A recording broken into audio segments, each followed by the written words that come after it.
Hola, hola, ¿qué tal? ¿Cómo andan? Muy buenos días. Y con este ambiente vamos a estar hablando de la selección argentina en su camino rumbo a Rusia 2018. Un camino tortuoso, pero al fin y al cabo con final feliz para el equipo de Jorge Sampaoli, que este viernes dio la lista para los dos partidos amistosos que va a jugar la Argentina. El 11 de noviembre en el estadio Luzhniki en Moscú ante Rusia, el equipo anfitrión. Y posteriormente estará jugando también en Kaliningrado ante Nigeria, el segundo amistoso y último en este año 2017 para la selección argentina. Ya se dieron a conocer los convocados de los clubes foráneos. Los tres arqueros que estuvieron en la última convocatoria: Romero, Patón Guzmán y Agustín Marquesín. Los defensores: Mascherano, que fue titular; Mercado y Otamendi, que también fueron titulares; Facio, y vuelve a estar convocado Germán Pesela, no Emanuel Mamana. Lista de mediocampistas: Salvio, que fue titular ante Ecuador; Biglia, que es el 5 de esta selección; Vanega; Acuña, que se ha ganado su lugar en la selección; Paredes; Rigoni, uno que vuelve, ha estado muy poco en la selección, pero es el primer llamado con Jorge Sampaoli. Hablamos de Matías Craneviter, el jugador del Zenit de Rusia, el ex jugador de River; Papu Gómez, y otro que fue sorpresa porque no había sido llamado con anterioridad, aunque sí sabíamos que venía siendo evaluado. Hablamos de Diego Perotti, el hijo del Mono Perotti, quien estuvo aquí con nosotros y nos contó de este seguimiento que estaba realizando Jorge Sampaoli para una de las grandes figuras de la Roma de Italia.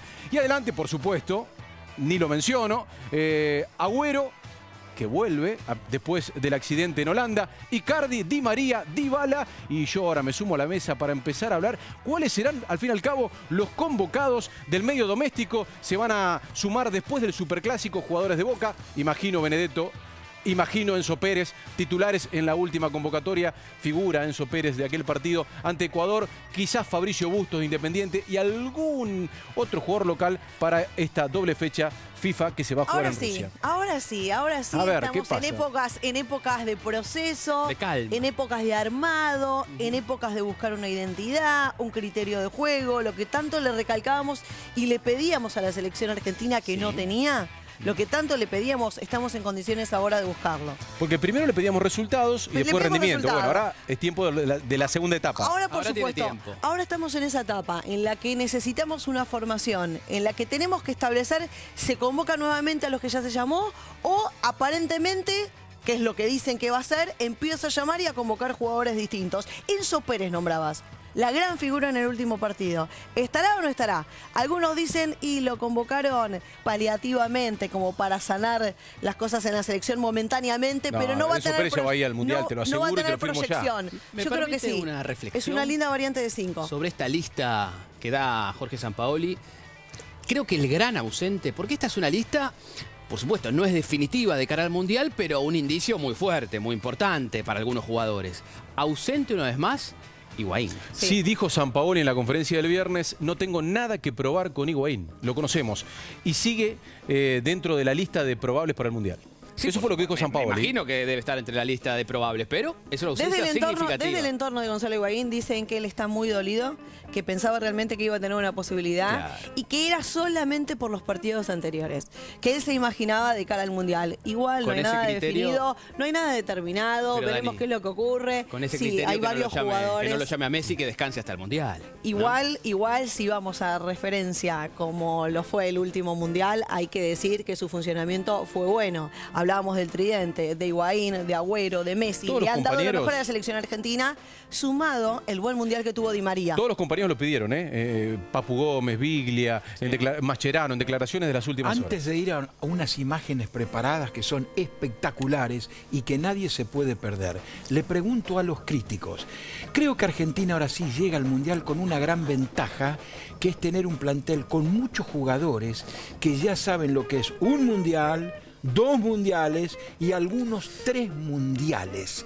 Eso creo que esta vez va a ser un gran desequilibrio sobre un montón de planteles jóvenes a los cuales les va a temblar el piso cuando se les diga bienvenidos a un mundial. Es cierto, profesor, pero hay una cosa con eso. A mí la experiencia me gusta, me resulta algo muy importante en una competencia como esta, saber a lo que se está jugando.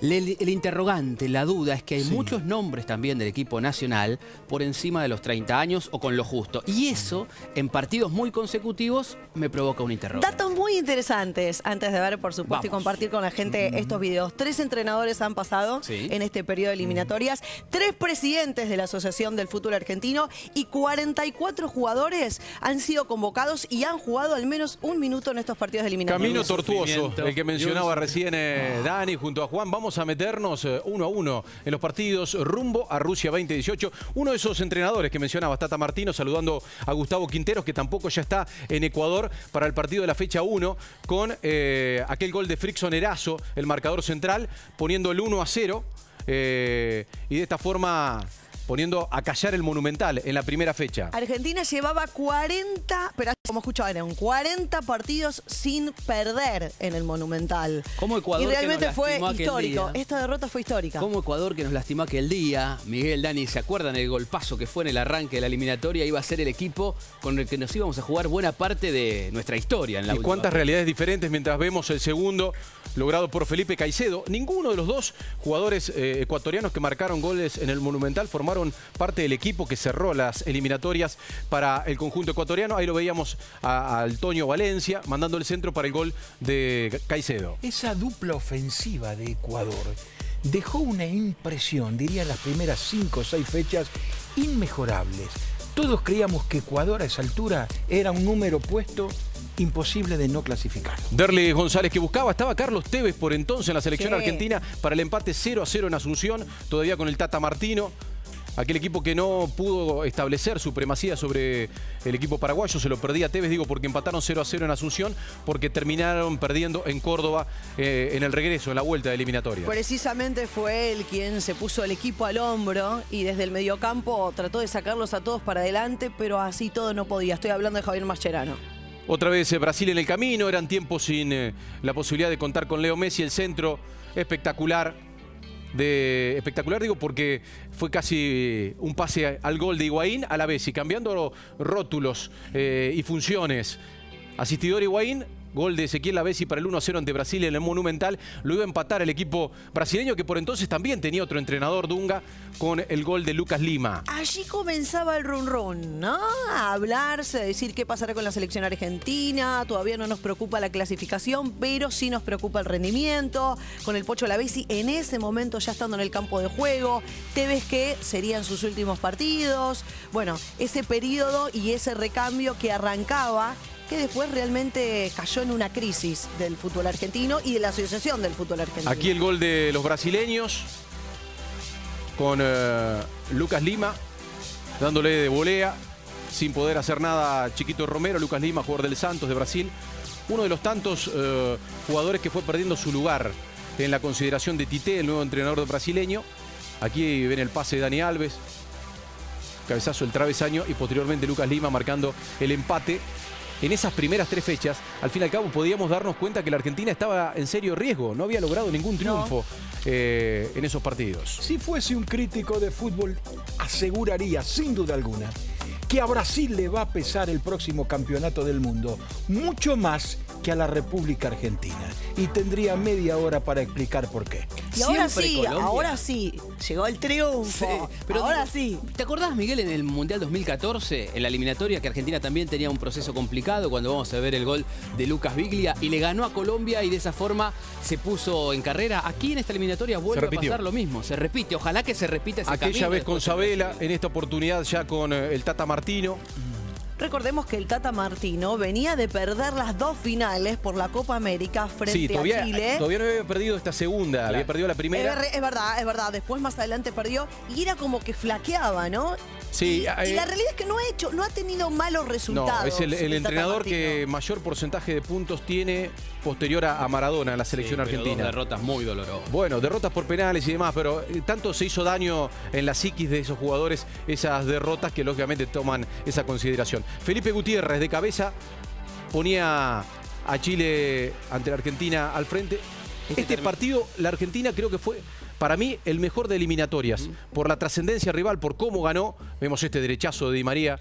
Y por contundencia, porque aparecieron los jugadores, ¿no?, de experiencia y de jerarquía en la selección argentina. También no podemos dejar de lado el periodo y el proceso del pase y después, bueno, por supuesto, de la muerte de Grondona, asegura, ¿no? Porque no escapaba lo que ocurría en la cancha, no escapaba lo que ocurría en la Asociación del Fútbol Argentino. En este momento, con estos 2 triunfos en forma consecutiva, para Argentina, tal vez era lo mejor de la eliminatoria. Y cuanto al final del camino, este triunfo con el gol de Mercado le da al equipo nacional tal vez este partido, Miguel, fíjate por el triunfo ante este rival, el que nos pudo haber dado la diferencia justa para la clasificación. Sí, Es además real. porque a Chile le ganamos los 2 partidos. Exacto. Los 2 partidos. Hablaban de Mercado. ¿Mercado tiene el puesto asegurado? Yo creo que Porque sí. nadie Más allá de habla que no de jugó él. bien ante Ecuador, yo creo que sí, que Mercado es titular, es inamovible en ese puesto. Y no tiene competencia tampoco. No tiene competencia. Además le da doble variante, doble rol a Sampaoli. La posibilidad de jugar con 4 y que sea lateral por derecha, la posibilidad de jugar con 3 y que sea stopper por Sí, esa banda. Central, claro.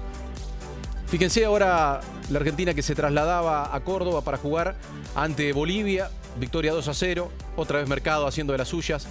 En esta acción, como un goleador ante el arco vacío tras pase de Higuaín, marcaba el 1-0. Y posteriormente, tras este gol, el gol de Messi de penal en la 6ª fecha de eliminatorias. Ya se olía a despido, ya se olía a portazo, ya se olía a me voy. Casi del Tata de memoria, Martino. ¿este es el último del Tata? El último. Después tuvo la Copa América. Claro, lógicamente. Claro, el último de eliminatorias. Fue el desencadenante de la Copa América con una selección argentina que sabía lo que jugaba, que tuvo un buen rendimiento en la mayoría de los partidos, volvió a perder por penales ante Chile y eso desencadenó el portazo de Tata Martino. Definitivo. Porque los dirigentes le sacaron el apoyo para los Juegos Olímpicos de Río 2016 para ese equipo que quería armar el Tata. Creo yo que fue el principal error en el camino rumbo al Mundial sacar a Gerardo Tata Martino o obligarlo a que se vaya en ese momento Es verdad, de las este fue eliminatorias. el último partido entonces de eliminatorias del Tata Martino.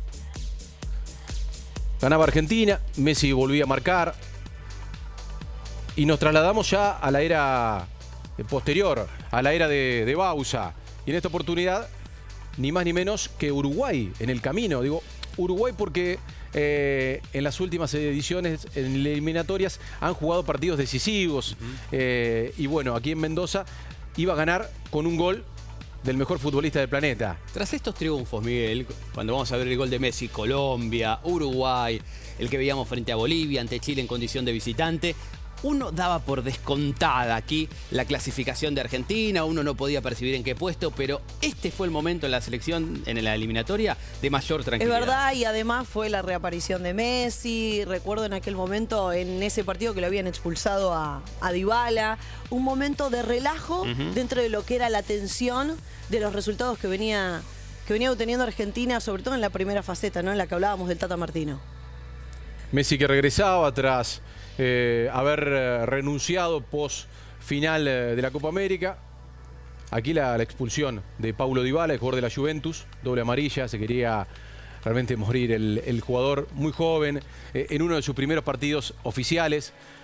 Así lo tomaba Paulo Dybala, quien todavía en su relación con la selección no ha tenido las páginas realmente muy emotivas e inolvidables con la Juventus o en su paso por Miguel, instituto. será un interrogante ver cómo ahora sí el entrenador toma las palabras de Dybala con respecto a que él juega de lo mismo que Messi y en esa posición, jugando juntos, no se siente cómodo. Porque para mí va a repercutir en cuanto al armado del juego esto que ha dicho el jugador. Este sincericidio para muchos, sinceridad para otros, error para algunos.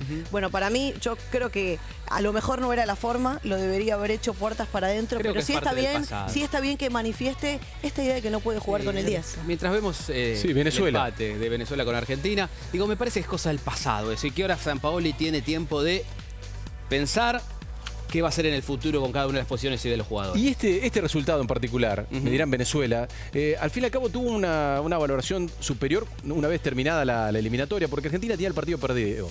Juan Piañor marcaba al zurdo, ese muy talentoso joven que tiene Venezuela, el 1-0. Después Joseph Martínez, el venezolano que dirige el Tata Martino en el Atlanta United de la Major League Soccer. Así estaba el Patón Bausa, no lo podía creer en el segundo tiempo. Desolado. Desolado, la Argentina perdía 2-0.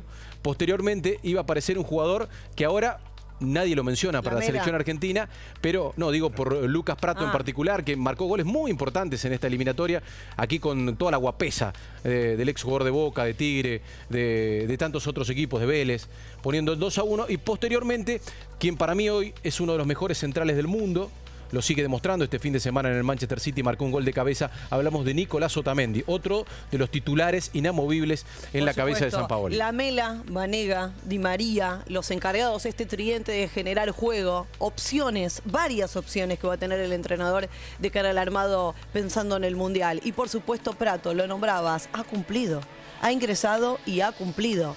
Veremos cuál es la decisión del entrenador. Y lo pongo a Pratto, y cuando hablo de Pratto también quiero hablar de Lucas Alario, porque a lo mejor no han tenido grandes oportunidades, grandes posibilidades, y están dentro de la consideración del entrenador. Pratto por igual. La tuvo con Bauza, ¿no? Que es uno de sus jugadores preferidos. Después ya todo costó demasiado para Pratto. Este partido en Lima, Osvaldo, marcaba a la Argentina un golpe de carácter. Digo, ir a jugar a Lima sin la presencia de su mejor futbolista.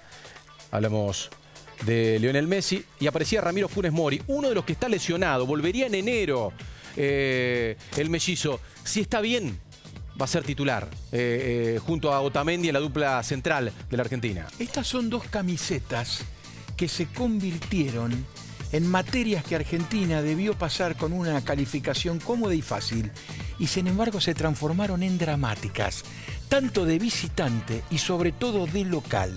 Creo que Perú y Venezuela han sido las astillas más profundas y dolorosas que se vivieron antes y en el momento cumbre de la clasificación para la selección argentina. Le sumo Paraguay. Argentina le sacó un solo punto a Paraguay de los 6, 2 puntos a Perú de los 6 y 2 puntos a Venezuela de los 6. Real. Pese a eso estamos en el Mundial mientras veíamos primero al gran Paolo Guerrero marcándolo 1-1, después el 2-1 de Pipita Higuaín. Gran definición. Una definición definición muy del estilo de Higuaín, jugador que frente a los arqueros, usted me dirá en instancias decisivas no, pero en el mano a mano es el mejor de todos. Es real, en este partido a la Argentina le costó mucho generar situaciones de juego, porque sobre la gestación, ahí Perú metió presión y no lo dejó salir. Veíamos, sí, a Gonzalo Higuaín, es verdad, muchos podrán debatir, Gonzalo tiene que estar o no, pero en el mano a mano es letal, y de cara al Mundial, eso tiene que ser también consideración del entrenador. Sí. Si anímicamente él está recuperado y él está bien después de esta clasificación, creo que merece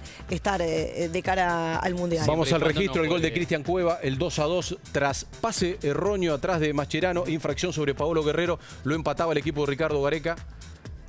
Hubo varios pases hacia atrás, los vimos en las instancias definitorias, también Miguel de Mascherano, que deben ser una tensión de cara al Mundial, ¿eh? ¿Y ahora?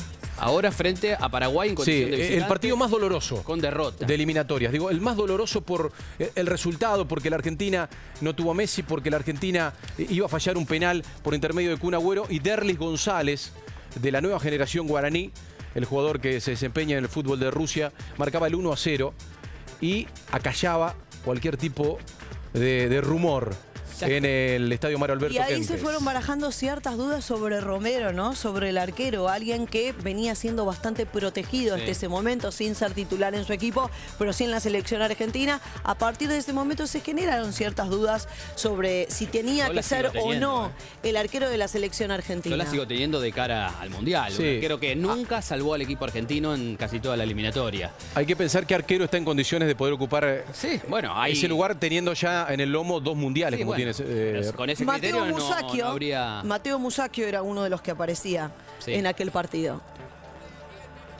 Y vamos ahora, mientras vemos a Bauza y a la gente, vamos a una pausa, enseguida regresamos camino rumbo a Rusia 2018.